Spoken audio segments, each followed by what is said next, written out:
بسم اللہ الرحمن الرحیم۔ ناظرین، حضرت علی رضی اللہ تعالیٰ عنہ اور بی بی فاطمہ رضی اللہ تعالیٰ عنہ کی زندگی بڑے ایمان افروز واقعات سے بھری پڑی ہے۔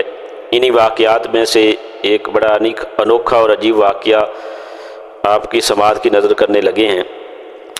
ایک دن حضرت علی بن ابی طالب کرم اللہ وجہہ نے اپنے ایک شاگرد سے فرمایا کہ اے میرے شاگرد، کیا میں تمہیں اپنے اور حضرت فاطمہ رضی اللہ تعالیٰ عنہ کا ایک واقعہ سناؤں؟ شاگرد نے بڑی عاجزی سے عرض کیا، جی حضور ضرور سنائیں۔ تب حضرت علی رضی اللہ تعالیٰ عنہ نے نہایت درد پرے اور نصیحت امیز لہجے میں بیان فرمایا، حضرت فاطمہ رضی اللہ تعالیٰ عنہ جو رسول اللہ صلی اللہ علیہ وسلم کی سب سے زیادہ محبوب اور لاڈلی بیٹی تھی، وہ گھر کے تمام کام خود انجام دیتی تھی۔ ان کے ہاتھوں پر چکی پیسنے کی وجہ سے سخت نشان پڑ گئے تھے، کیونکہ وہ اپنے ہاتھ سے گندم پیس کر آٹا بنایا کرتی تھی۔ پانی بھرنے کے لیے وہ خود مشک لے کر آتی تھی، جس کی رسی کی وجہ سے ان کے سینے پر نشانات پڑ گئے تھے۔ گھر کی صفائی، جھاڑو دینا اور برتن دھونا جیسے تمام کام وہ خود ہی انجام دیتی تھی۔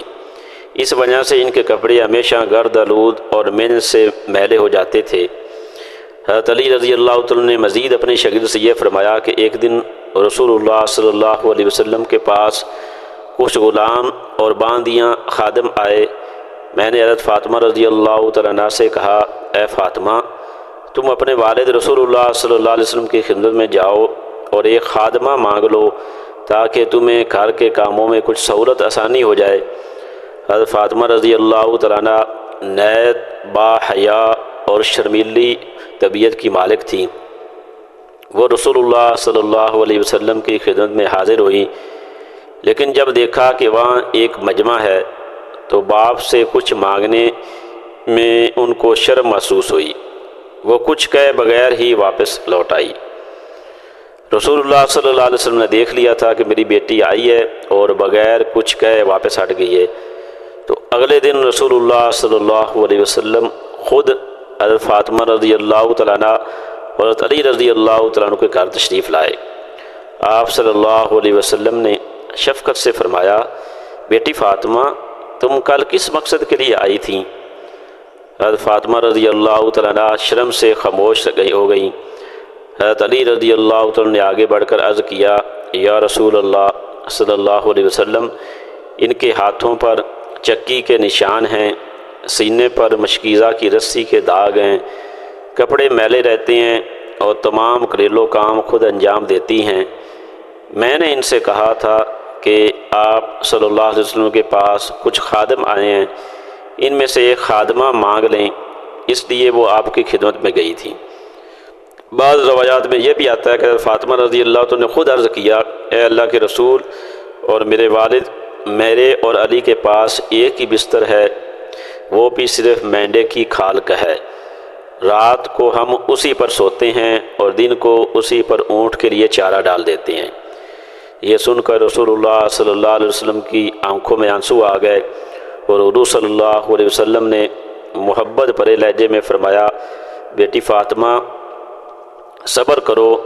حضرت موسیٰ علیہ السلام کے گھر میں بھی 10 سال تک ایک ہی بستر تھا جو ان کا چوغا تھا، رات کو وہی بچھا کر سوتے اور دن کو وہی اوڑھ لیتے تھے۔